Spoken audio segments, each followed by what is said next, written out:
Cha-cha! Here are 5 facts you might not know about Teenage Mutant Ninja Turtles. Number 1. Well, Ninja Turtles perfected the chant, Cowabunga, dude! The word Cowabunga actually did not originate with the Ninja Turtles. I bet you're wondering where it did originate. I don't know. However, we do have early sightings of the word on the show Howdy Doody, often spoken by the character Chief Thunderthud. However, the inspiration for the Turtles saying it actually came from Snoopy, who would often say, Cowabunga, while surfing. At the time that Snoopy was coming out, a lot of surfers were saying Cowabunga. So, there you have it. Number 2. Well, the first Teenage Mutant Ninja Turtle film springboarded a lot off of the TV show, using the different colored masks and the attitudes and whatnot from the cartoon. They actually drew a lot of the dark tones and the storyline and many of the scenes from the comic books, geared towards an older audience. In fact, they say the D word 3 times, which, as a kid, I didn't even notice. Number 3. Speaking of Muppets, which is something that I often do, Jim Henson and his workshop actually built the costumes for the Ninja Turtles movies. I suppose since Jim Henson was already used to working with frogs, jumping over to turtles wasn't all that difficult. The way that the heads worked is that they were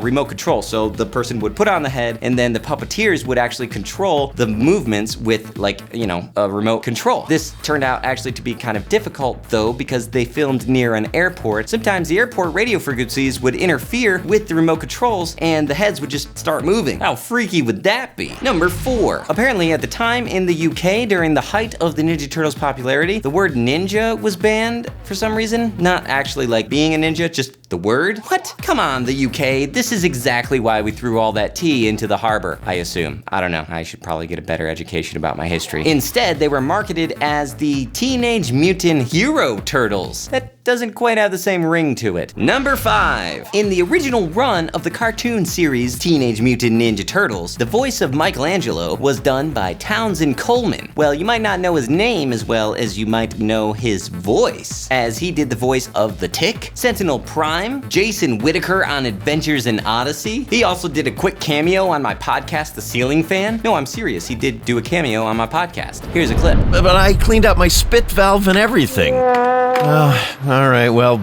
next time then, okay? Boom! I've met him. He's a nice guy, which makes me 3 times better than all of you. Thank you so much for watching this episode of 5 Facts that I found out and then told you about. Hope you liked it. If you want to watch more of those, then you can check them out by subscribing to my channel. Also, if you found me the least bit interesting, then perhaps you'll find my other channel the most bit interesting, actually, called Say Goodnight Kevin. Go subscribe. Sometimes I talk about movies and other times I talk about other things that I care about. That's about all I gotta say. I'm Kevin, and those are the facts.